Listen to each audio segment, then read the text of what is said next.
termes de management au sein de la DGO3, les spécificités, c'est l'orientation client, usager et effectivement d'essayer d'améliorer la manière de travailler ensemble au sein de nos services. Et je pense que c'est source de motivation, c'est source aussi de motivation personnelle pour les agents.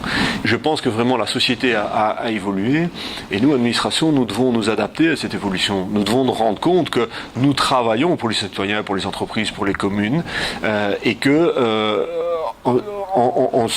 dans cette mission, nous devons être capables de rendre des comptes.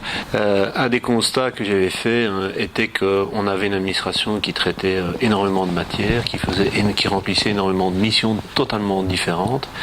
Au fil du temps, j'ai remarqué parfois il manquait un peu de connexion entre toutes ces matières et ces différents métiers.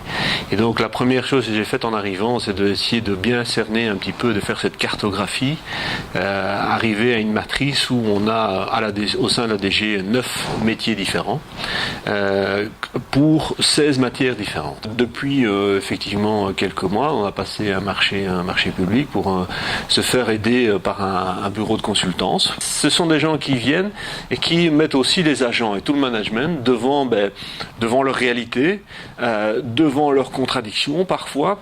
Et je pense que ça a permis véritablement d'abord d'attirer l'attention évidemment du management du comité de direction de la DGO3 et il y a eu un véritable engouement. Il y a eu une crainte au début, un peu de réticence évidemment, mais très vite il y a eu une volonté partagée de vouloir travailler ensemble.